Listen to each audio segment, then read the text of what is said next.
جرگے کی فضا میں تناؤ تھا، ہر شخص کے چہرے پر غصے کے تاثرات تھے، آنکھیں بدلا چاہتی تھیں۔ پھر اس تناؤ بھرے ماحول میں ایک نسوانی چیخ گونجی۔ اس لڑکی کو زمین پر سردار کے قدموں میں پھینک دیا گیا۔ یہ رہی ونی، اب میرے بیٹے کی سزا ختم ہو جانی چاہیے۔ ایک نفرت بھری آواز گونجی۔ وہ جو زمین پر گری تھی، اس کا سر بری طرح چکرایا۔ وہ روتی ہوئی نفی میں سر ہلا رہی تھی، اس بڑی سی چادر میں اپنا چہرہ چھپائے وہ رو رہی تھی۔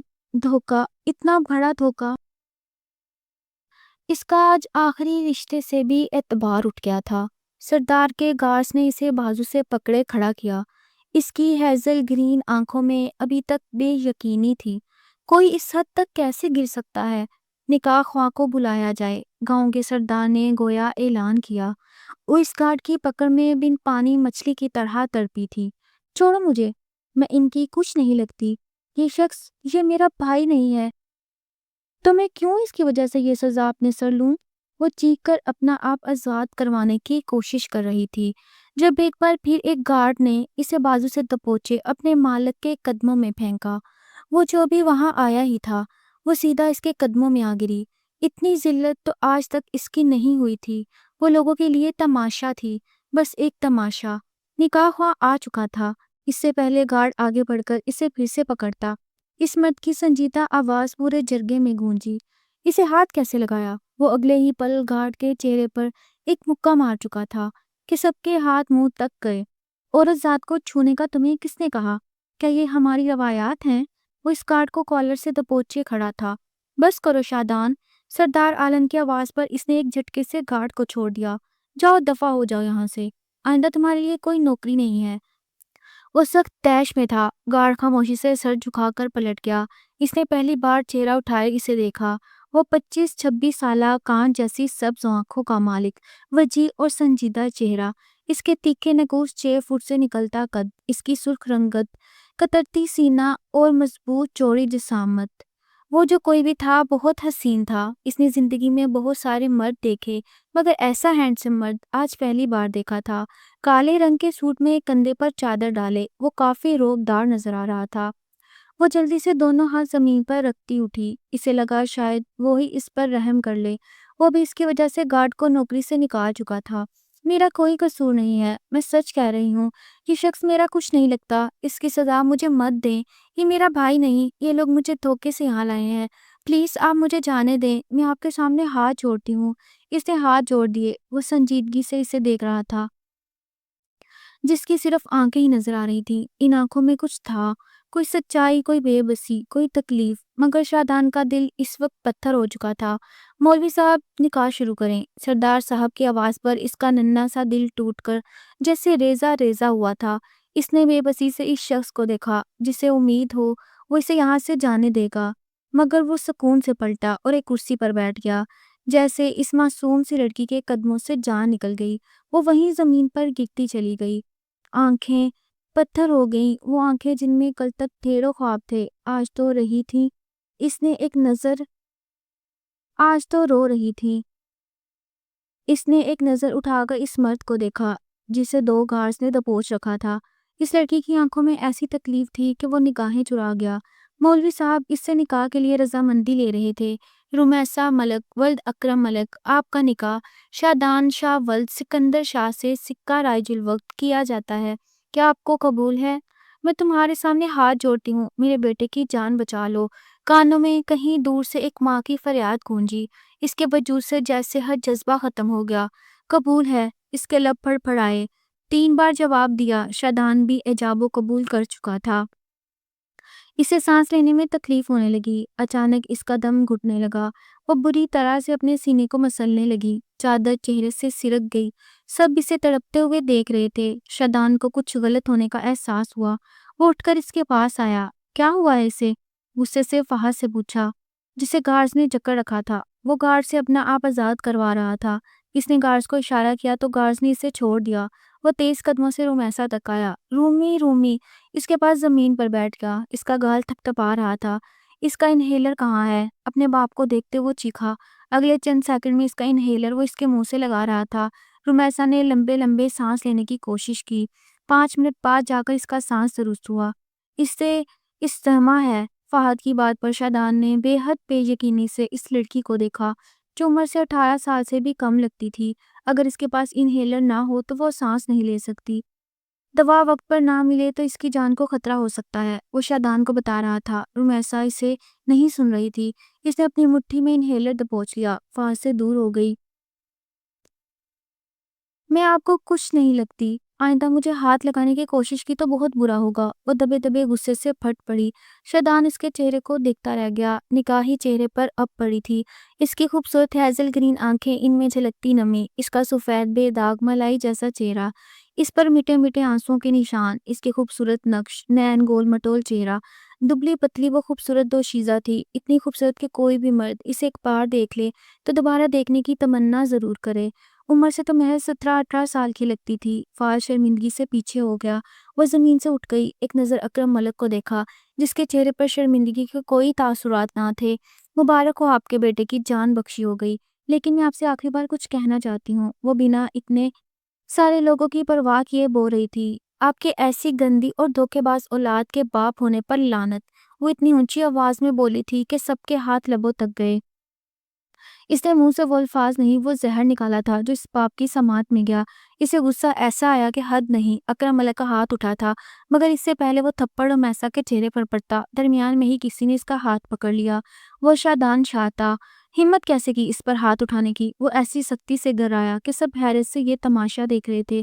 تمہاری بیٹی وہ کل تک تھی، آج سے میری بیوی ہے، میری عزت۔ اس پر ہاتھ اٹھانے کا حق تم کھو چکے ہو۔ آج سے اس کا تمہارے ساتھ کوئی رشتہ نہیں رہا۔ اپنے بیٹے کو لو اور نکل جاؤ یہاں سے۔ وہ بولا نہیں تھا، دھاڑا تھا۔ فہد نے خاموشی سے باپ کو دیکھا اور وہاں سے نکلتا چلا گیا۔ باپ بھی اپنی تسلیم ضبط کرنا پلٹ گیا۔ وہ پتھرائی آنکھوں سے ان دونوں کو جاتا دیکھتی رہ گئی۔ تماشا ختم ہوا، سب آہستہ آہستہ اپنے گھروں کو جانے لگے، مگر وہ بھیگی آنکھیں اٹھائے اس راستے کو دیکھ رہی تھی جہاں سے وہ دونوں باپ بیٹا غائب ہوئے تھے۔ چلو حویلی جانا ہے اور بھول جاؤ انہیں، اب تمہارا ان سے کوئی رشتہ نہیں رہا۔ اس کی آواز سے رمیسا کی نظروں کا سانس ٹوٹا۔ وہ سرد لہجے میں کہتا، اس کا ہاتھ پکڑے گاڑی کی جانب بڑھا۔ وہ کسی کٹ پتلی کی طرح اس کے ساتھ کھینچی چلی جا رہی تھی۔ اسے گاڑی میں بٹھا کر وہ ڈرائیونگ سیٹ تک آیا، گاڑی سٹارٹ کی اور گاڑی کا رخ اب شاہ حویلی کی جانب تھا۔ وہ کسی بے جان گڑیا کی طرح بیٹھی رہی، اب تو آنسو بھی خشک ہو چکے تھے۔ 5 منٹ بعد گاڑی حویلی میں آ کر رک چکی تھی۔ وہ گاڑی سے اترا، مگر وہ ویسے ہی بیٹھی رہی بے جان۔ وہ گھوم کر اس سیٹ تک آیا، گاڑی کا دروازہ کھولا، اس کا ہاتھ پکڑ اسے گاڑی سے باہر نکالا۔ اس نے کوئی مزاحمت نہیں کی، وہ اسے ساتھ لیے حویلی میں داخل ہوا۔ نبیلہ بیگم کسی زخمی ناگن کی طرح وہاں ٹہلتے ہوئے شاید اس کا انتظار کر رہی تھی۔ جیسے ہی شادان کو دیکھا تو اس کی جانب لپکی۔ اس کے پیچھے کھڑی رمیسا بھی انہیں نظر آ گئی تھی اور یقیناً جرگے میں ہوا فیصلہ بھی جان گئی تھی۔ وہ ملازمہ کو دیکھ رہا تھا، اسے میرے کمرے میں چھوڑاؤ، اس نے گویا حکم دیا، مگر نبیلہ بیگم کے سر پر تو بدلے کا بھوت سوار تھا۔ ایسے کیسے چھوڑاؤ؟ اسے میرے حوالے کرو، میں اس کی جان نکال دوں گی جیسے اس کے بھائی نے میری بیٹی کو مارا۔ وہ چیخ پڑی۔ اما شادان نے انہیں پرسکون رہنے کا اشارہ کیا، مگر وہ رمیسا تک پہنچی اور اسے کھینچ کر اپنے سامنے کیا۔ شادان کے رکنے سے پہلے ان کا ہاتھ اٹھ چکا تھا۔ چٹاخ! ایک تھپڑ اس معصوم کے گال کی زینت بنا۔ اسے لگا جیسے گال دہکنے لگا تھا، آنکھوں سے آنسو بہتے گالوں کو بھگونے لگے۔ شادان نے تیزی سے اس کا بازو پکڑے، اسے اماں سے دور کی اپنے پیچھے کیا۔ اب اس پر ہاتھ کیسے اٹھا سکتی ہیں اماں؟ وہ بے حد بے یقینی سے ماں کو دیکھ رہا تھا۔ تم اس لڑکی کی وجہ سے میرے خلاف ہو جاؤ گے، یہ 2 ٹکے کی ونی میں آئی لڑکی میری بیٹی کھا گئی، وہ لوگ، میں اسے جان سے مار دوں گی۔ نبیلہ بیگم کا بس نہیں چل رہا تھا کہ وہ رمیسا کا گلا دبا کر اسے مار دیں۔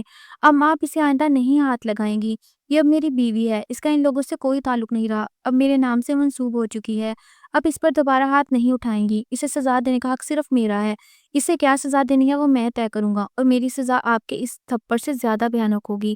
وہ بولا تو لہجہ سرد تھا۔ نبیلہ بیگم جو اس کی پہلی باتوں پر بے یقین تھی، اگلی بات پر پرسکون ہو گئیں۔ جاؤ اسے کمرے میں چھوڑ کر آؤ، ملازمہ کے دیکھ کر پھر حکم دیا۔ رمیسا کا بازو چھوڑا تو وہ خاموشی سے اس کے ساتھ چلنے لگی۔ شادان کا موبائل بجنے لگا تو وہ اپنے اسٹڈی روم میں چلا گیا۔ اس کے جانے کے بعد نبیلہ بیگم نے ملازمین کو دیکھا۔ خبردار، اگر کسی نے بھی اس لڑکی کو ایک گلاس پانی کا بھی دیا تو تم سب کی جان نکال دوں گی۔ اس کا کھانا پانی سب بند ہے، اسے بھوکا مرنے دو۔ سختی سے حکم سناتی وہ کمرے میں جا کر بند ہو گئی۔ ملازمہ اسے چھوڑے جا چکی تھی۔ وہ خالی خالی نگاہوں سے اتنا بڑا کمرہ دیکھ رہی تھی۔ کمرے میں ایک دیوار پر شادان کی تصویریں لگی تھیں، کہیں 3 پیس سوٹ میں ملبوس، کہیں پینٹ شرٹ میں۔ وہ شاید کسی یونیورسٹی کی تھی اور کوئی آفس میں کام کرتے کی بھی، شاید وہ بزنس مین تھا۔ وہ خاموشی سے چلتی بیڈ تک آئی، پھر کسی بے جان گڑیا کی طرح وہی بیٹھ گئی۔ جانتی تھی اسے یہاں ہر طرح سے ٹارچر کیا جائے گا۔ وہ اسٹڈی روم میں بیٹھا اپنا لیپ ٹاپ کھولے کچھ تلاش کرنے کی کوشش کر رہا تھا۔ ایک ہاتھ سے موبائل کان سے لگا رکھا تھا۔ تم نے تو کہا تھا وہ یتیم ہے۔ اس کے لہجے میں دبا دبا غصہ تھا۔ سر، میری انفارمیشن صحیح تھی، میں نے اس کی ساری ہسٹری خود چیک کی ہے۔ بہت چھوٹی تھی جب پیدا ہوئے، ماں مر گئی، باپ کا کوئی پتہ نہیں، اسے یتیم خانے کون چھوڑ کر گیا یہ بھی معلوم نہیں۔ وہ اتنے سالوں سے وہی رہ رہی تھی۔ یتیم خانے کی مالکن اسے اپنی بیٹی کی طرح پیار کرتی تھی، اس لیے اسے پڑھنے کے لیے کالج بھیجا۔ وہ یتیم خانے میں رہتی تھی، یہ کسی کو پتہ چلا تو لڑکیاں اس کا مذاق اڑا کر اسے تکلیف دے سکتی ہیں، اس لیے اسے ہاسٹل بھیج دیا گیا۔ شادان کا سر پھٹنے کے قریب آیا۔ اگر تمہاری انفارمیشن صحیح ہوئی تو ڈبل پیسہ ملے گا، لیکن اگر ایک بھی بات غلط ہوئی تو خدا کی قسم تمہاری جان اپنے ہاتھوں سے لوں گا۔ غصے سے کہتے وہ فون کاٹ گیا۔ سر درد سے پھٹا جا رہا تھا، آنکھوں کے سامنے بار بار وہ ہیزل گرین آنکھیں آ رہی تھیں۔ اس نے آنکھیں بند کے کرسی سے ٹیک لگائی اور ماضی میں پہنچ گیا۔ یہ 2 ماہ پہلے کا کوئی دن تھا۔ اس دن وہ جب حسب معمول آفس جا رہا تھا، جب راستے میں اس کی گاڑی خراب ہو گئی۔ رات میں بارش ہوئی تھی، اس وجہ سے سڑک پر اب بھی کہیں کہیں پانی موجود تھا۔ وہ گاڑی کے پاس کھڑا مکینک کو فون کر رہا تھا جب اچانک اس کی نگاہ اوپر اٹھی اور پھر سامنے کا منظر دیکھ کر اس کی نگاہ پلٹنا بھول گئی۔ سفید کالے یونیفارم پہنے وہ مسکراتی ہوئی روڈ کراس کر رہی تھی۔ اس کے چہرے پر مدھم سی مسکراہٹ تھی، رجسٹر سر پر رکھے جیسے وہ بارش کے چھینٹوں سے بچنے کی کوشش کرنا چاہ رہی ہو۔ حجاب میں لپٹا وہ خوبصورت اور معصوم چہرہ، وہ غالباً انٹر کی اسٹوڈنٹ تھی۔ شادان اسے دیکھتا رہ گیا یہاں تک کہ وہ سامنے کالج کے گیٹ سے اندر داخل ہو گئی۔ اس کے چہرے پر عجیب سی مسکراہٹ آئی تھی۔ ایسا نہیں تھا کہ اس نے کسی لڑکی کو دیکھا نہیں تھا، مگر کسی بھی لڑکی میں ویسی کشش نہیں تھی جیسے اس لڑکی میں تھی۔ اس کا دل چاہا وہ کالج میں جائے اور اس کے بارے میں انفارمیشن نکلوائے، مگر پھر اپنے ہی خیال پر لعنت بھیجتے وہ کیب بک کروا کر آفس چلا گیا۔ یہ شادان کی رومیسا سے پہلی ملاقات تھی، جس میں نہ بات ہوئی، نہ نظریں ملی، نہ معلوم، بس کہیں اندر سینے میں دھڑکتا دل، گوشت کا لوتھڑا دل بن گیا تھا۔ اس نے دوسری بار رومیسا کو شاپنگ مال میں دیکھا، وہ ایک عورت کے ساتھ تھی۔ اماں یہ دیکھیں، یہ پیارا ہے۔ وہ ڈریس پسند کرتی نظر آئی۔ وہ جو کسی کام سے آیا تھا سب کچھ بھول کر اسے دیکھتا رہ گیا۔ اس کے چہرے پر مسکراہٹ تھی، یوں جیسے وہ ہر وقت مسکرانے والی لڑکی ہو۔ رومی، چلو بہت ٹائم ہو گیا، واپس چلتے ہیں۔ اس کے کان میں اس عورت کی آواز گونجی۔ رومی، وہ زیر لب بڑبڑایا، ہونٹوں کے کانوں تک مسکراہٹ پھیلی۔ پھر کچھ سوچتے ہوئے اس نے اپنا موبائل پکڑا۔ وہ اب رومیسا کی تصویر بنا چکا تھا۔ وہ اس کے بارے میں ساری انفارمیشن نکلوانا چاہتا تھا، وہ کس کالج جاتی تھی، اور یہ بھی اس سے معلوم تھا اب اس کا نام اور تصویر بھی تھی۔ اس نے وہ تصویریں اپنے پی اے کو بھیجی۔ مجھے جلد سے جلد اس لڑکی کی ساری انفارمیشن چاہیے، اور 2 ہفتہ بعد ہی رومیسا کی ساری انفارمیشن اسے مل گئی تھی۔ سر، وہ یتیم خانے میں رہتی ہے، معلوم نہیں وہ کون ہے، کس کی اولاد ہے، کیا پتا وہ جائز ہے بھی یا نہیں۔ میں مزید معلومات اکٹھی کر کے آپ کو دوبارہ اپڈیٹ دوں گا۔ شادان کے چہرے پر غصے کے تاثرات نمایاں ہوئے۔ اس کا دل چاہا وہ اپنے پی اے کا سر پھاڑ دے، مگر ضبط کر گیا۔ اس کی جائز ناجائز والی بات آگ لگا گئی تھی۔ اس کے بعد وہ کچھ دنوں کے لیے گاؤں جا رہا تھا تو رومیسا کا ذہن سے نکلنا ہی مناسب سمجھا، مگر گاؤں جانے سے پہلے اسے جو خبر ملی کسی نے اس کی ساری ہستی ہلا کر رکھ دی تھی۔ اس کی جوان بہن کو کسی نے قتل کر دیا۔ اس کی لاش حویلی آئی تھی، وہ تو اپنی سہیلی کے گھر گئی تھی۔ حویلی والوں کو خبر بھی نہیں تھی کہ وہ ایسے مردہ واپس آئے گی۔ اس کا گلا دبا کر مارا گیا تھا۔ گاؤں کے کچھ لوگوں نے اسے فہد کے ساتھ کھیتوں کے پاس بحث کرتے دیکھا تھا۔ فہد ساتھ والے گاؤں کے سرداروں کا بیٹا تھا۔ وہ شادان کی بہن ردا سے شادی کرنا چاہتا تھا، مگر ردا بھی شادی نہیں کرنا چاہتی تھی۔ اس کے خواب تھے، وہ کچھ بننا چاہتی تھی۔ فہد چاہتا تھا وہ رشتہ لے آئے، مگر ردا بھی رشتہ لانے کے لیے نہیں مان رہی تھی۔ شاید دونوں ایک دوسرے کو پسند کرتے تھے، اسی بات پر فہد کو غصہ آیا اور اس نے غصے میں ردا کو گلا دبا کر مار دیا۔ فہد کو پکڑ لیا گیا تھا، اس نے خود اپنے جرم کا اعتراف کر لیا۔ وہ شرمندہ دکھائی دیتا تھا۔ فیصلہ جرگے میں ہونا طے پایا تھا۔ شادان اپنے دادا عالم شاہ کا اکلوتا پوتا تھا۔ اس کی اکلوتی بہن اسے چھین لی گئی تھی۔ اس کے اندر کتنی تکلیف چھپی تھی جو کوئی نہیں جانتا تھا۔ بہت چھوٹا تھا جب باپ چل بسا، تب ردا 1 سال کی بھی نہیں تھی۔ شادان نے اسے باپ بن کر پالا تھا۔ وہ اس سے بہت محبت کرتا تھا۔ ایک بات تو طے تھی، اسے بدلہ تو چاہیے تھا، وہ بھی ہر حال میں، مگر اکرم ملک کیسے اپنے جوان بیٹے کو قتل ہوتے دیکھتا، اس لیے ونی دے کر اپنا بیٹا بچا لیا۔ جب رمیسا کو جرگے میں لایا گیا تو شادان کے سر پر جیسے آسمان گرا تھا، مگر فی الحال اسے جو ٹھیک لگا اس نے کیا۔ وہ آنکھیں بند کیے سر میں اٹھنے والی درد کو برداشت کرنے کی کوشش کر رہا تھا۔ سمجھ نہیں آ رہی تھی کہ اگر رمیسا یتیم ہے، اس کے ماں باپ ہے ہی نہیں، پھر وہ یہاں کیوں ہے؟ اکرم ملک نے ایسی کون سی چال چلی اس کے ساتھ؟ اس کا دل جو پہلی نظر میں رومی پر آیا تھا، وہ چاہ کر بھی اس لڑکی کو کوئی سزا نہیں دے پا رہا تھا۔ اس نے کچھ دنوں پہلے اس سے شادی کرنے کا بھی سوچ لیا تھا، مگر آج وہ اس کی بیوی بن گئی تھی۔ پھر بھی وہ بے چین تھا، کچھ تھا جو غلط تھا۔ وہ وہاں سے اٹھا اور اب وہ کاؤچ پر لیٹ رہا تھا۔ وہ اس وقت صرف سونا چاہتا تھا۔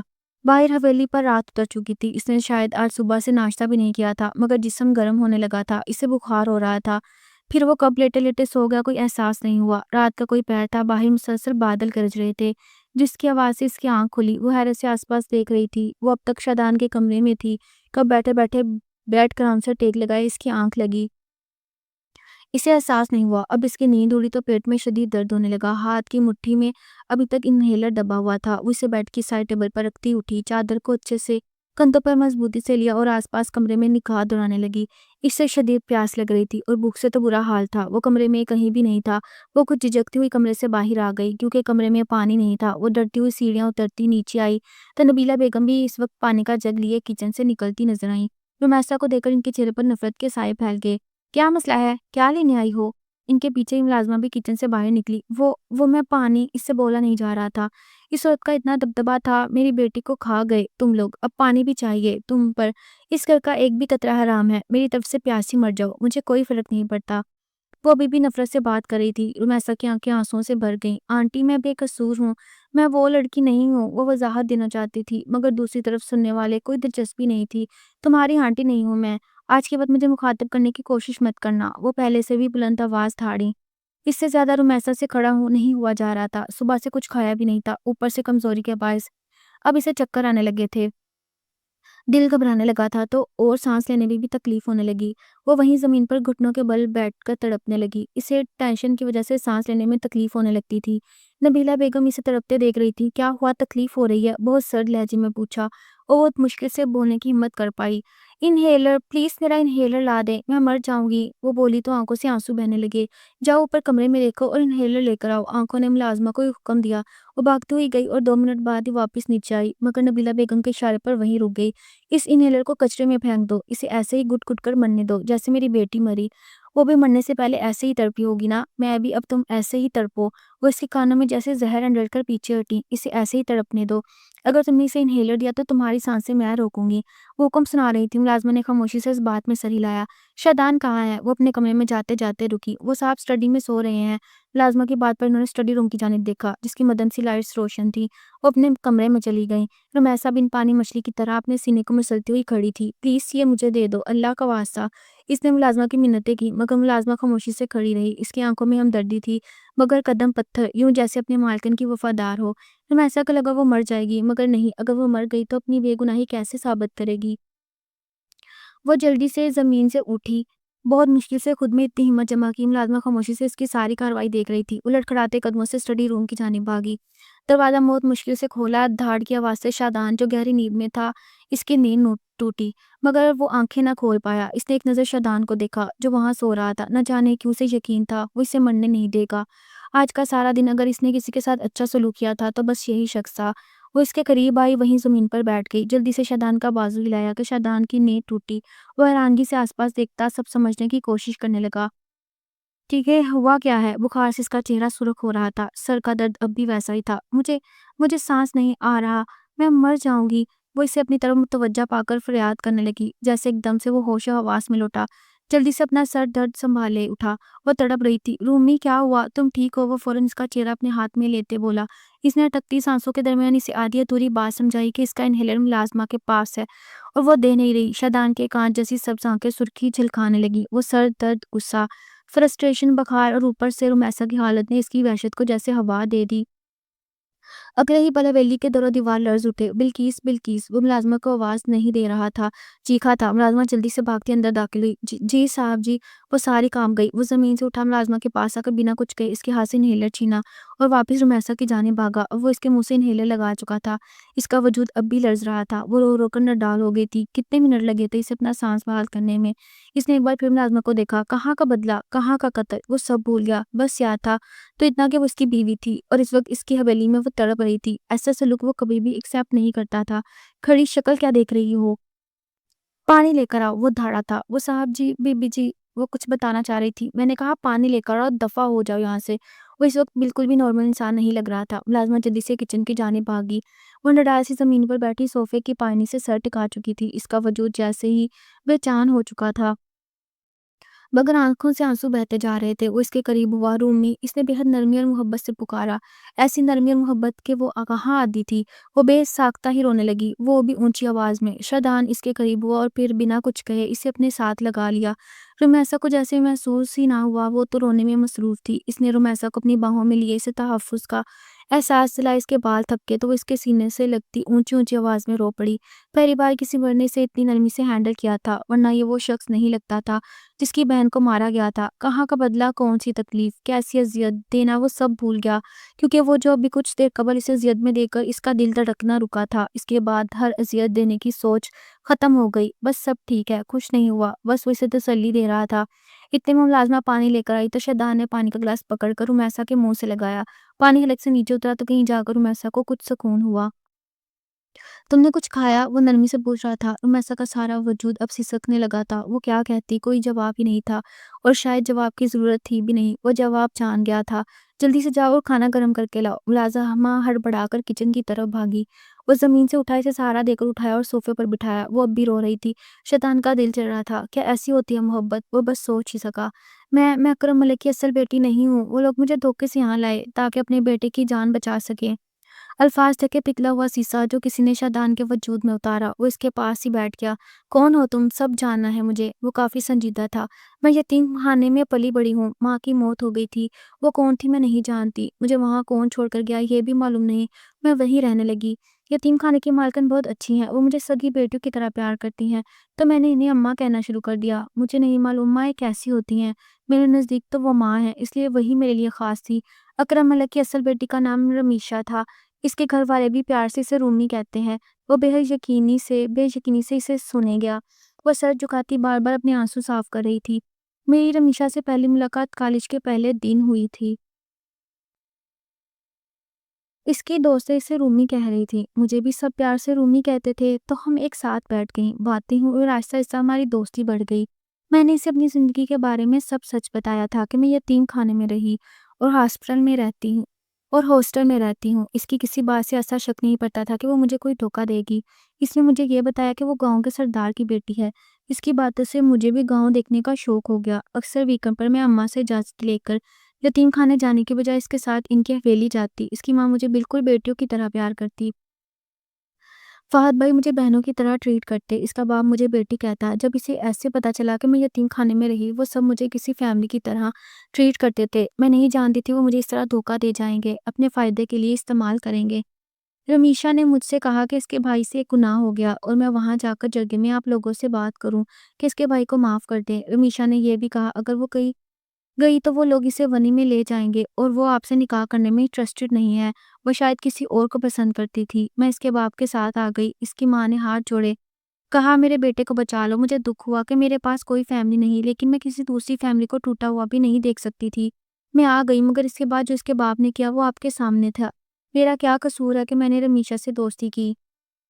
بتائیں مجھے، کیا میں قصوروار ہوں؟ اگر آپ کو لگتا ہے کہ ان سب کی سزا مجھے ملنی چاہیے تو آپ مجھے کوئی بھی سزا دے دیں، مجھے منظور ہوگا، مگر کیا اس سے آپ کی بہن واپس آ جائے گی؟ شادان شاہ کو ایسا محسوس ہوا جیسے اس کی آنکھوں سے بے بس آنسو بہتے جا رہے تھے۔ وہ رو رہا تھا۔ ہاں، وہ پہلی بار کسی لڑکی کی تکلیف پر رویا تھا۔ اس نے بنا کچھ کہے رمیسا کو اپنے ساتھ لگا لیا۔ وہ پہلے تو بے حد حیران ہوئی، پھر اس کے سینے میں چبھنے کی کوشش کرتی مزید تیزی سے رونے لگی۔ میری اماں کو میری فکر ہو رہی ہوگی، وہ نہیں جانتی میرے ساتھ کیا ہوا، کہ یتیم ہونا اتنا بڑا جرم بن جاتا ہے۔ کیا ہم یتیموں کی کوئی زندگی نہیں ہوتی؟ کیا یتیم صرف دوسروں کی زندگیاں بچانے کے لیے بس ایک مہرہ ہوتے ہیں؟ وہ ہچکیوں کی طرح درمیان بہت مشکل سے بول پا رہی تھی۔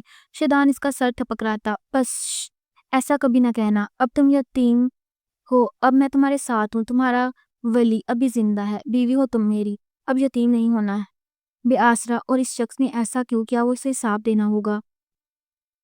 ایک ایک کو تڑپا تڑپا کر ماروں گا میں، میری بہن کے ساتھ جو کچھ انہوں نے کیا، اس کے بعد دوسرا گناہ کیا، اب میں انہیں نہیں چھوڑوں گا۔ وہ ایک ایک لفظ ایسی سختی سے بولا تھا کہ رمیسا بے حد حیرت سے اسے دیکھتی رہ گئی۔ آپ مجھ پر یقین کرتے ہیں؟ اس نے بے حد بے بسی سے پوچھا۔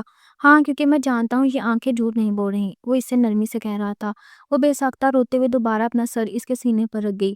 شہزادہ نے دھیرے مگر نرمی سے اس کے بالوں کو لبوں سے چھوا، پھر ماتھے کو۔ اس لمس میں صرف عزت تھی جس نے رمیسا کی آنکھوں کو پھر بھگو دیا۔ سب ٹھیک ہے، اب تمہیں رونے کی ضرورت نہیں، میں ایک ایک کو چوک میں کھڑا کر کے دے ماروں گا۔ وہ اب بھی اسے سختی سے کہہ رہا تھا۔ مجھے نہیں لگتا آپ کی بہن کو فہد بھائی نے مارا ہے۔ شہزادہ نے بے حد حیرت اور بے یقینی سے اسے دیکھا۔ تم اتنے یقین سے کیسے کہہ سکتی ہو؟ وہ حیران تھا کہ رمیسا تو ابھی ان لوگوں کی سچائی بتا رہی تھی، پھر وہ اتنی جلدی ان لوگوں کی سائڈ کیسے لے سکتی ہے؟ کیونکہ فہد بھائی ان سے محبت کرتے تھے، انہوں نے مجھے خود بتایا تھا کہ وہ شادی کریں گے تو صرف ردا سے۔ وہ اپنی امی سے بھی بات کر چکے تھے، مگر جیسے ان کی ماں کو پتا چلا وہ اس گاؤں میں رہتی ہے اور شاہ خاندان کی بیٹی ہے، انہوں نے صاف منع کر دیا، اپنے باپ سے اس کا ذکر مت کرنا ورنہ گھر میں قیامت آ جائے گی۔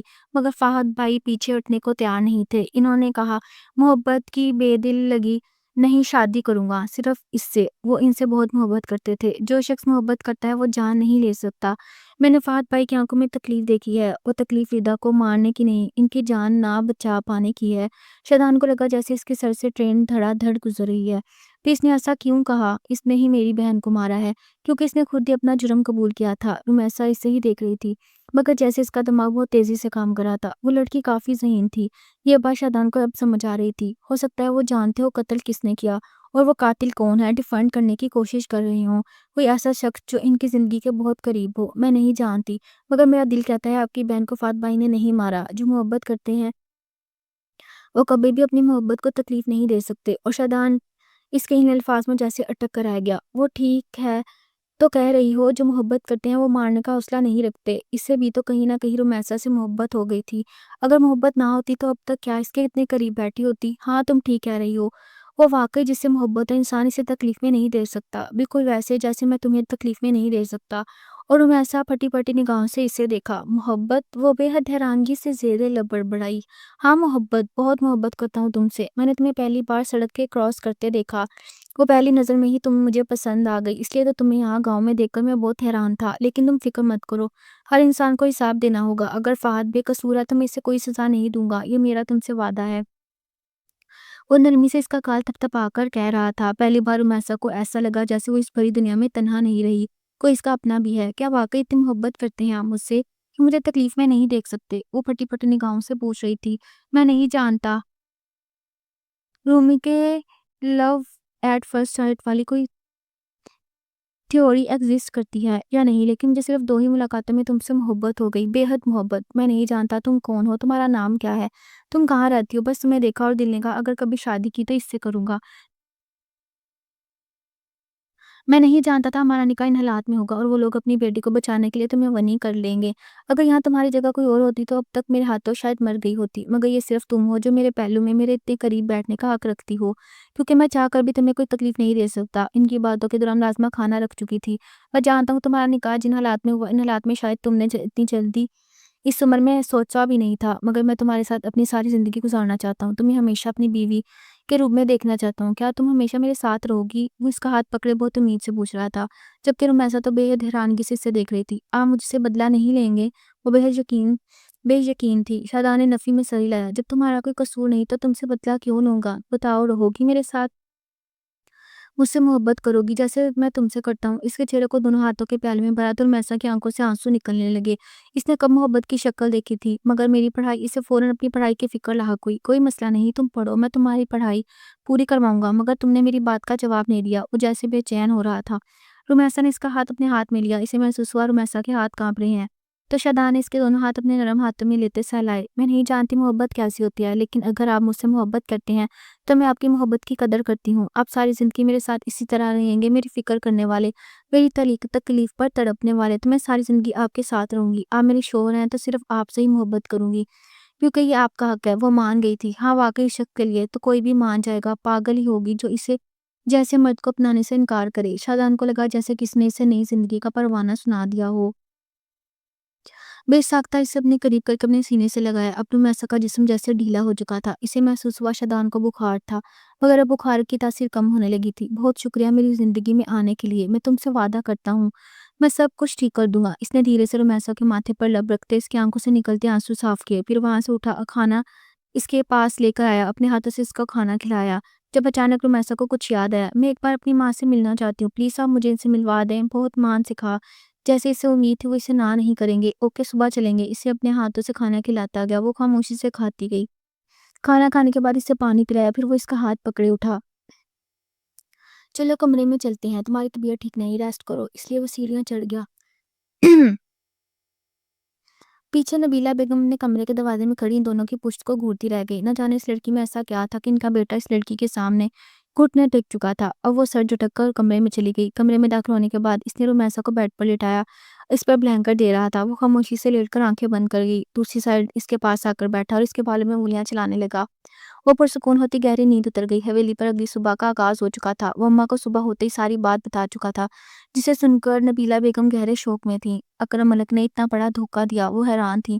انہیں غصہ بھی آیا اور رومیسا کے سامنے وہ شرمندہ ہو کر رہ گئیں۔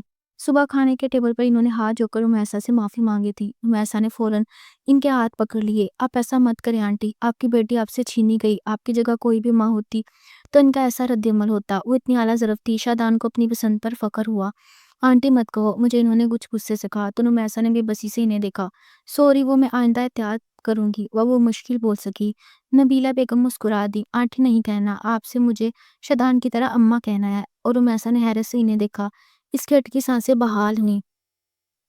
جی ٹھیک ہے اماں، اس نے اٹکتے ہوئے اپنی بات مکمل کی تو نبیلہ بیگم ہنس دیں۔ یہ وہی لڑکی ہے تمہاری پسند؟ انہوں نے شادان سے پوچھا جس نے بتایا تھا وہ ایک لڑکی کو پسند کرتا ہے۔ شادان نے اس بات میں سر ہلایا۔ تمہاری پسند مجھے بہت پسند آئی۔ آج سے یہ میری بہو نہیں، دوسری بیٹی ہے۔ ان کی باتوں سے ایسا لگتا تھا جیسے وہ اپنے کل رات والے رویے پر شرمندہ ہیں۔ رومیسا نے بھیگی آنکھوں کے ساتھ شادان کو دیکھا۔ اگر شوہر آپ کی عزت کروانی جانتا ہو تو سسرال میں کسی کی ہمت نہیں ہوتی وہ آپ کو تکلیف پہنچائے نہیں کے بارے میں سوچتے۔ ناشتے کے بعد وہ اسے لے کر شہر آ گیا۔ وہ دونوں سب سے پہلے یتیم خانے آئے۔ وہ وہی عورت تھی جس کے ساتھ شادان نے اسے شاپنگ مال میں دیکھا تھا۔ وہ اماں کے گلے لگ کر رو رہی تھی۔ شادان نے ساری سچائی انہیں بتا دی۔ رومیسا اٹھ کر اپنے کمرے میں اپنا سامان لینے گئی تو یتیم خانے کی مالکہ نے شادان کو سچائی بتانے کا فیصلہ کیا۔ مجھے خوشی ہے کہ تم رومیسا سے محبت کرتے ہو، مگر اس کا سچ شاید تم برداشت نہ کر سکو۔ شادان کے چہرے پر الجھن کے سائے تھے۔ ایسی بھی کیا حقیقت آپ مجھے بتا سکتی ہیں؟ وہ سچ جاننا چاہتا تھا۔ وہ نہیں چاہتا تھا رومیسا کے متعلق کچھ بھی اسے بعد میں معلوم ہو۔ رومیسا اکرم ملک کی ہی بیٹی ہے، اس کی دوسری بیوی سے۔ الفاظ تھے کہ پگھلا ہوا سیسا جو کسی نے شادان کے وجود میں اتارا۔ کیا؟ اسے حیرت کا جھٹکا ہی لگا تھا۔ ہاں، وہ 18 سال پہلے جس آفس میں کام کرتا تھا رومیسا کی ماں بھی وہاں کی امپلائی تھی۔ اسے اکرم سے محبت ہو گئی، مگر اکرم اس سے شادی نہیں کر سکتا تھا کیونکہ وہ پہلے سے شادی شدہ تھا۔ لیکن کنزا اس کی محبت میں اتنی پاگل ہو گئی کہ اس نے اکرم سے محبت کی بھیک مانگنی شروع کر دی، اور اکرم ٹھہرا ایک ہوش پرست مرد ہر دوسری عورت کو دیکھ کر اس کی نیت خراب ہو جاتی تھی۔ اس نے کنزا سے خفیہ نکاح کر لیا، چند دن عیش کیے، پھر اس کی زندگی سے ایسے غائب ہو گیا جیسے وہ کبھی ہو ہی نہ۔ کنزا پریگننٹ تھی، جس سے ہی اسے پتا چلا تو اس نے اکرم سے رابطہ کرنے کی کوشش کی، مگر اکرم سے کوئی رابطہ نہ ہوا۔ اسے شدت سے خفیہ نکاح کرنے پر پچھتاوا ہوا۔ اس کے پاس نکاح نامہ بھی نہیں تھا۔ وہ اپنی حالت اپنے گھر والوں سے کب تک چھپاتی؟ ایک دن انہیں پتا چل گیا کہ کنزا ماں بننے والی ہے تو اس کے والدین نے اسے سارے تعلق توڑ کر اسے گھر سے نکال دیا۔ مجھے وہ سڑک پر ملی تھی، میں اسے یہاں لے آئی۔ اس نے مجھے اپنی زندگی کی ساری کہانی بتائی۔ میں نے اکرم سے رابطہ کرنے کی کوشش کی کہ وہ آیا تھا کنزا سے ملنے، مگر اپنے دکھڑے سنا کر چلا گیا کہ اس کا باپ کنزا کو اپنائے گا نہیں، وہ ان کے خاندان اور ذات سے تعلق نہیں رکھتی، وہ بچے کو نام نہیں دے سکتا، وہ اس حالت میں اسے اپنی حویلی نہیں لے کر جا سکتا کیونکہ اس کی پہلی بیوی بھی پریگننٹ تھی۔ کنزا کو یقین ہو گیا کہ اس نے صرف کنزا کے ساتھ وقت گزار لیا۔ وہ اکرم کے پاؤں میں پڑی کہ اسے مت چھوڑے، مگر وہ چلا گیا۔ کنزا ہر وقت روتی رہتی۔ میں نے اس کا ہر طرح سے خیال رکھنے کی کوشش کی، مگر شاید خدا کو کچھ اور ہی منظور تھا۔ اس نے مجھ سے وعدہ لیا تھا کہ میں اس کے بچے کا خیال رکھوں۔ شاید وہ جانتی تھی وہ نہیں بچے گی، اور رومیسا کی پیدائش کے بعد وہ چل بسی۔ رومیسا کو میں نے بیٹی کی طرح پیار کیا۔ اکرم ملک کون ہے یہ تو میں بھول گئی تھی، مگر وہ چند ماہ پہلے آیا اپنے اس بچے کے بارے میں جاننے۔ میں نہیں جانتی تھی اسے اب اپنے بچے کے بارے میں کیوں جاننا تھا، وہ مجھ سے منتیں کرنے لگا تو میں نے بتا دیا کہ رمیسا اس کی بیٹی ہے۔ مجھے نہیں پتا تھا وہ رمیسا کو استعمال کرنے کے لیے سچ جاننے آیا تھا، کیونکہ وہ بالکل کنزاک کی کاپی ہے۔ شاید اسے دیکھ کر اکرم ملک سمجھ گیا تھا کہ وہ اسی کی بیٹی ہے۔ مجھے نہیں پتا تھا کہ رمیسا جس دوست کے گھر جاتی ہے وہ اکرم ملک کی دوسری بیٹی ہے۔ میری بچی بہت معصوم ہے شادان، اسے اکرم ملک کی بیٹی ہونے کی سزا اتنے سالوں سے مل رہی ہے۔ وہ اس یتیم خانے میں رہی، اپنا باپ ہوتے ہوئے اس نے یتیموں جیسی زندگی گزاری، اب اسے کوئی سزا مت دینا۔ شادان کی آنکھیں بھیگی ہوئی تھیں، وہ تڑپ ہی تو اٹھا تھا۔ رمیسا کے ساتھ اتنا کچھ ہوا، اس سے معصوم کی کیا غلطی تھی؟ اس سے پہلے وہ کچھ کہتا ٹھیک ٹھک کی آواز پر ان دونوں نے پیچھے دیکھا، جہاں رمیسا نے ڈال سی دروازے سے سر ٹکائے سفید چہرہ لیا ان دونوں کو دیکھ رہی تھی۔ اس کے چہرے کے تاثرات بتا رہے تھے کہ وہ ان کی ساری باتیں سن چکی ہے۔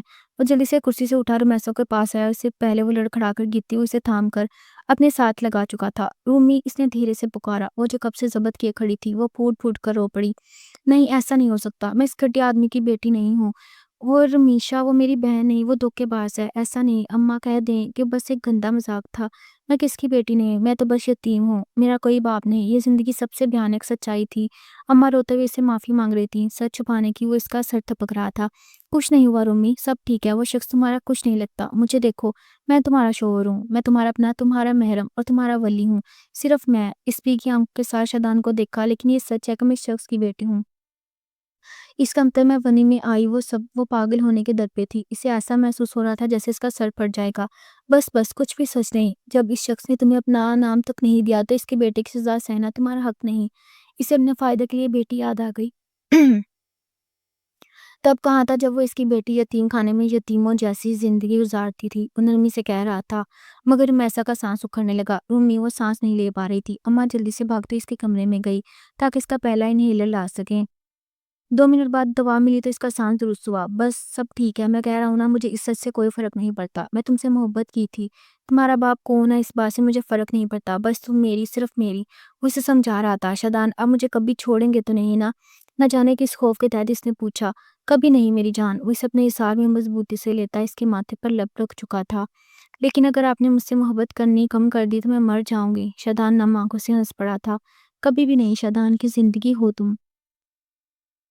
اس کے جواب پر رمیسا کچھ پرسکون ہوئی۔ وہ اب اس کے سینے میں چھپ رہی تھی، جیسے وہ اس کی آخری پناہ گاہ ہو۔ اماں ان کا اتنا پیار دیکھ کر پرسکون ہو گئی۔ نہ ہی وہ کنزا تھی جو اس کا شوہر اسے چھوڑ دیتا، نہ ہی وہ اکرم تھا جس کے لیے محبت بس ایک مذاق۔ وہ شادان شاہ تھا۔ رمیسا کے بنا تو شاید اب اسے سانس بھی نہ آتی۔ گاڑی ملک حویلی آ کر رکی۔ اس کے پیچھے اس کے بہت سارے گارڈز تھے۔ وہ رمیسا کے ساتھ اندر داخل ہوا۔ کسی گارڈ کی ہمت نہیں تھی وہ اسے روکتا۔ سب سے پہلے لاؤنج میں انہیں فہد اور اس کی ماں دکھائی دی۔ رومی، وہ حیرانگی سے اس کی جانب بڑھا۔ اسے دیکھ کر چہرے پر ایک آسودہ سے مسکراہٹ پھیلی۔ رمیسا نے بھیگی آنکھیں اٹھائی اسے دیکھا۔ وہ آج تک اسے اپنا بھائی سمجھتی تھی، مگر آج وہ اسے بھائی کی نظر سے دیکھ رہی تھی۔ اتنا اچھا بھائی ہوتے بھی وہ یتیم خانے میں رہی۔ وہ اس کے قریب آ کر اس کے چہرے پر ہاتھ رکھ چکا تھا۔ تم ٹھیک ہو نا؟ اس کے لہجے میں بس محبت تھی، ایک بہن کے لیے فکر تھی۔ آپ پہلے سے جانتے تھے نا کہ میں؟ وہ روتے ہوئے اپنی بات ادھوری چھوڑ گئی۔ فہد کسی مجرم کی طرح سر جھکا دیا اور رمیسا کو اس کا جواب مل گیا۔ کیوں کیا آپ نے ایسا؟ وہ اس کا گریبان پکڑے رونے لگی تھی۔ شادان ابھی تک خاموشی سے اس کے پاس کھڑا تھا۔ وہ روتے ہوئے آگے بڑھی اور فہد کے سینے سے لگ گئی۔ فہد پہلے تو ساکت رہ گیا، پھر اس کی آنکھوں سے آنسو نکل پڑے۔ مجھے اپنے باپ سے تو کبھی کوئی امید نہیں تھی، لیکن آپ کے ہوتے میں کیوں وہاں رہی؟ کیا بھائی ایسے ہوتے ہیں بتائیں؟ وہ اونچی آواز میں رو رہی تھی۔ اس شور سے اکرم ملک اور رمیشا بھی اپنے اپنے کمروں سے نکل آئے۔ سب حیرت سے ان دونوں کو دیکھ رہے تھے۔ میں جانتا ہوں میری غلطی ہے، مجھے معاف کر دو۔ اس نے کسی بچے کی طرح اسے اپنی باہوں میں لیا۔ آج پہلی بار رمیسا کو لگا وہ یتیم نہیں رہی، اس کے پاس ایک بھائی تھا۔ آپ کو معافی چاہیے، ٹھیک ہے، میں صرف ایک شرط پر آپ کو معافی دوں گی۔ بتائیں ردا کو کس نے مارا؟ وہ اتنی سختی سے پوچھ رہی تھی کہ فہد کا چہرہ سفید پڑا، مگر وہ خاموش رہا۔ میں جانتی ہوں قاتل آپ نہیں ہیں۔ اس نے فہد کا ہاتھ پکڑ کر اپنے سر پر رکھا۔ وہ جانتی تھی فہد ایک اچھے دل کا مالک ہے، وہ کبھی بھی رمیسا کو جھوٹی قسم نہیں کھائے گا۔ قسم کھائیں میری اور کہیں کہ آپ نے ردا کو مارا ہے۔ اور فہد کا ہاتھ کانپ اٹھا۔ میں جانتی ہوں آپ ردا سے محبت کرتے تھے، آپ چاہ کر بھی اسے نہیں مار سکتے۔ بتائیں کس نے مارا ہے ریتا کو؟ مگر فہد کسی مجرم کی طرح نگاہیں جھکا گیا۔ اس کے پاس کوئی جواب نہیں تھا۔ شادان جو تب سے خاموش تھا وہ آگے بڑھا اور فہد کا گریبان پکڑ لیا۔ کیا پوچھ رہی ہے وہ؟ بتاؤ کس نے مارا ہے میری بہن کو؟ وہ ایسی شدت سے دھڑا کہ ہر فرد کانپ جائے، مگر فہد نے خاموشی نہیں توڑی۔ اس کی نگاہ اکرم ملک تک گئی۔ وہ آگے بڑھا اور اکرم ملک کے چہرے پر ایک زوردار مکہ دے مارا۔ اپنے اس قاتل بیٹے کی جان بچانے کے لیے تم کسی بھی یتیم کو ونی دے کر اپنے دونوں بچوں کو بچا لوگے؟ ایسا سوچا تھا تم نے؟ وہ ایسی شدت سے چیخا کہ سب خوفزدہ ہو گئے۔ اس کی نگاہ رمیشہ تک گئی جو پھٹی پھٹی نگاہوں سے یہ سب سمجھنے کی کوشش کر رہی تھی، اور وہ حیران تو شادان کو دیکھ کر ہوئی تھی جس طرح شادان نے رمیسا کو دیکھا تھا۔ ایسے ہی ایک روز ایک سڑک پر رمیشہ نے بھی اسے دیکھا تھا، اور بس ایک نظر میں ہی وہ اس شخص کی محبت میں گرفتار ہو گئی تھی، مگر وہ ہرگز نہیں جانتی تھی کہ شادان ہی وہ شخص ہوگا جس سے وہ محبت کر بیٹھی تھی۔ اس نے دھوکے سے اپنی جگہ رمیسا کو ونی کروا دیا، مگر اب اسے لگ رہا تھا وہ بہت بڑی غلطی کر چکی ہے۔ اس لیے اس کے دماغ میں ایک دم سے آئیڈیا آیا۔ وہ ان کے قریب آئی۔ میں نے تو ابا کو روکنے کی بہت کوشش کی کہ میں فہد بھائی کی جان بچانے کے لیے ونی ہونے کو تیار ہوں، مگر انہوں نے دھوکے سے رمیسا کو بھیج دیا۔ آپ پلیز اسے چھوڑ دیں اور بے شک مجھے ونی لے لیں۔ تم ٹھیک ہو نا رومی؟ مصنوعی ہمدردی سے پوچھا۔ رمیسا نے اس کا ہاتھ چٹک دیا۔ ٹھیک کہہ رہی ہو تم، ونی تو تمہیں ہونا چاہیے تھا، رومی تو بے قصور ہے۔ اس نے آگے بڑھتے سختی سے رمیشہ کی کلائی دبوچی۔ میں ابھی تم سے نکاح کروں گا، مگر رومی بھی میرے نکاح میں رہے گی کیونکہ یہ میری محبت ہے، مگر تمہارے ساتھ ویسا سلوک ہوگا جیسا ایک ونی کے ساتھ ہونا چاہیے۔ اس کے لہجے میں صاف نفرت اور زہر تھا۔ رمیشہ کو لگا کسی نے اس کے چہرے پر سناٹے دار تھپڑ دے مارا ہو۔ وہ رمیسا سے محبت کرتا تھا جو کہ ناقابل یقین حقیقت تھی۔ چلو رومی گھر چلیں۔ اس سے پہلے وہ رمیشہ کو زبردستی ساتھ لے کر نکلتا، فہد تیزی سے اس کے راستے میں حائل ہو گیا۔ ایسا نہیں ہو سکتا، تم رمیشہ سے نکاح نہیں کر سکتے، یہ گناہ ہے۔ شادان کے لبوں پر ایک طنزیہ مسکراہٹ تھی۔ دوسرا نکاح گناہ نہیں، ہٹ جاؤ میرے راستے سے، ورنہ میں تمہاری بہن سے نکاح تو بعد میں کروں گا، پہلے اپنی بہن کی موت کا بدلہ لوں گا۔ وہ شدت سے گریا سے بولا۔ فہد کی بس ہو گئی تھی۔ تمہارا نکاح رمیشہ سے نہیں ہو سکتا کیونکہ رومی پہلے سے تمہارے نکاح میں ہے۔ شادان کے ہونٹوں پر ابھی بھی مسکراہٹ تھی۔ یہ کوئی ٹھوس وجہ نہیں، وہ اب بھی اتنا ہی پرسکون تھا۔ رمیسا ان سب میں خاموش تھی کیونکہ رمیسا بھی میری بہن ہے، ابا کی بیٹی دوسری عورت سے۔ الفاظ تھے کہ پگھلتا ہوا سیسا جو کسی نے ان ماں بیٹی کے وجود میں اتارا۔ رمیشا کا ہاتھ اپنے لبوں تک گیا۔ رمیسا کی آنکھوں سے دو آنسو ٹوٹ کر گرے۔ مجھے یہ بات کچھ ہفتوں پہلے ہی پتا چلی تھی کہ رمیسا بھی میری بہن ہے، اور ہاں، نہیں مارا میں نے ریدا کو، بہت محبت کرتا تھا میں اس سے، ابا نے مارا ہے اسے۔ وہ روتے ہوئے چیخ پڑا۔ شادان نے زہر خندہ نگاہوں سے اکرم ملک کو دیکھا جس کا چہرہ سرخ ہو رہا تھا۔ کیا بکواس کر رہے ہو فہد؟ وہ چیخے۔ بس ابا، آج نہیں، میں کوئی بکواس نہیں کر رہا، سب جانتا ہوں میں آپ کی وہ گندی نظریں جو آپ میری ریدا پر گاڑتے تھے، کیا وہ مجھے کچھ نہیں بتاتی تھی؟ وہ سب میں جانتا تھا، مگر آپ کا لحاظ کیے خاموش رہا کیونکہ تب میرا ریدا سے کوئی تعلق نہیں تھا۔ وہ میرے لیے بس ایک غیر تھی، میں اس کی حفاظت کرنا چاہتا تھا، اس لیے اسے نکاح کے لیے کہا، مگر وہ ابھی شادی نہیں کرنا چاہتی تھی، اسے پڑھ لکھ کر کچھ بننا تھا، اس کے خواب اونچے تھے۔ جیسے ہی انہیں پتا چلا کہ میں اس سے نکاح کرنا چاہتا ہوں، انہوں نے ریدا کو آفر کی کہ وہ ان سے شادی کر لے، سردارنی بنا کر رکھیں گے اسے، مگر ریدا نے ان کی ایسی گندی سوچ پر انہیں ایک تھپڑ دے مارا۔ آپ کو شرم آنی چاہیے ایسی بکواس کرتے ہوئے، میں آپ کی بیٹی کی عمر ہوں، آپ کے بیٹے کی پسند، شادی کروں گی تو صرف فہد سے۔ وہ تھپڑ ان کی مردانگی پر پڑا تھا، اس لیے غصے سے اسے مار دیا۔ فہد روتے ہوئے زمین پر گرا تھا۔ میں اسے بچا نہیں پایا، وہ میری محبت تھی، میں نے ساری زندگی اس کے ساتھ رہنے کے خواب دیکھے تھے، مگر میرا اپنا باپ میرا دشمن نکلا۔ اس سے پہلے میں انہیں کوئی سزا دلوا پاتا، انہوں نے مجھے دھمکی دی کہ یہ رمیسا کو مار دیں گے اگر میں نے ریدا کی موت اپنے سر نہ لی۔ میں رومی سے بھی بہت محبت کرنے لگا تھا جب سے مجھے پتا چلا تھا کہ وہ میری بہن ہے۔ میں نے ریدا کھو دی، رومی کھونے کی ہمت نہیں تھی، مگر یہ مجھے وہاں بھی مار دے گے۔ رومی کو کسی مجرم کی طرح ونی دے کر مجھے دوسری بار مار دیا اس شخص نے۔ مجھے شرم آتی ہے ایسے شخص کو اپنا باپ کہتے ہوئے۔ جس روز ریدا مری میں نے تبھی فیصلہ کر لیا تھا میں اس حویلی کو توڑ دوں گا، اس کی بنیادیں ختم کر دوں گا جس کی وجہ سے انہوں نے رومی کی قربانی دی۔ میں لعنت بھیجتا ہوں اس شخص پر اور اس کی ایسی سرداری پر، بہت جلدی میں دوسرے ملک جا رہا ہوں۔ وہ رو رہا تھا بچوں کی طرح۔ رمیسا اس کے پاس گھٹنوں کے بل بیٹھی۔ مجھے معاف کر دو رومی، میں تم سے بہت محبت کرتا ہوں، میرے لیے تم اور رمیشہ دونوں ایک برابر ہو۔ رمیسا کی آنکھوں سے آنسو بہہ رہے تھے۔ کچھ بھی کہے بنا وہ فہد کو ایک ماں کی طرح اپنے ساتھ لگا گئی۔ فہد اور اونچی آواز میں رونے لگا۔ شادان آگے بڑھتے اکرم ملک کے منہ پر ایک ساتھ 3-4 مکے دے مارے۔ ذلیل انسان، پہلے میرے پھول جیسی بہن مار دی، پھر میری رومی کو تکلیف دینے کی کوشش کی، آج تمہیں ایسی موت ماروں گا کہ تمہاری روح تک کام جائے گی۔ وہ چیخا تھا۔ اتنے میں اس کے گارڈز اندر آئے اور اس نے اکرم ملک کی گارڈز کی طرف پھینکا۔ لے جاؤ اسے، کل صبح بیچ جرگے میں اسے قتل کیا جائے گا۔ فیصلہ ہو چکا تھا۔ وہ بوڑھا پتھر بنی رمیشہ کی طرف آیا، اسے بازو سے جھٹکا دے کر اٹھایا اور اسے بھی ایک گارڈ کے حوالے کیا۔ اسے بھی لے کر جاؤ، ابھی میں اسے بتاؤں گا کہ ونی کی سزا کیا ہوتی ہے۔ بہت شوق تھا اسے شادان شاہ کی بیوی بننے کا، اس کے سارے شوق نکالوں گا۔ اس نے میری رومی کو دھوکا دیا، سزا تو اسے بھی ملے گی۔ رمیشہ کی جان نکلی۔ نہیں پلیز شادان، مجھے معاف کر دیں پلیز۔ مگر گارڈز ان دونوں باپ بیٹی کو لے کر جا چکے تھے اور وہ ماں روتی رہ گئی۔ شادان رمیسا تھکایا، چلو اٹھو رومی، گھر جانا ہے۔ رمیسا نے ایک نظر فہد کو دیکھا۔ میرا کوئی باپ نہیں، نہ کبھی تھا، میں کل بھی یتیم تھی، آج بھی یتیم ہوں، مگر آپ میرے بھائی ہیں، آج سے آپ ہی میرا مائکہ ہیں۔ آپ نے میرے لیے جو کیا وہ کوئی نہیں کر سکتا۔ مجھے خوشی اور فخر ہے کہ میں آپ کی بہن ہوں فہد بھائی، مجھ سے ہمیشہ رابطے میں رہیے گا اور اماں کو مت چھوڑیے گا، ان کا کوئی قصور نہیں، میں اپنے شوہر کے ساتھ خوش ہوں، اب بے فکر رہیے گا۔ وہ اس سے آخری بار ملتی شادان کے ساتھ وہاں سے چلی گئی۔ اگلی صبح جرگے میں سارے گاؤں والوں کے سامنے شادان نے اکرم ملک کو گولیوں سے چھلنی چھلنی کر دیا۔ رمیسا کو اس شخص کی موت سے کوئی فرق نہ پڑا۔ وہ نہیں جانتی باپ کیا تھا اور باپ کیسا ہوتا ہے، باپ کسے کہتے ہیں۔ بس اسے اتنا پتا تھا کہ اس کا ایک بھائی ہے اور بس۔ رمیشہ کے گناہ کی سزا بھی اسے شادان نے بہت اچھی دی۔ اس کا نکاح حویلی کے ایک ملازم سے کروا دیا تاکہ اسے بھی تو پتا چلے تکلیف کیا ہوتی ہے۔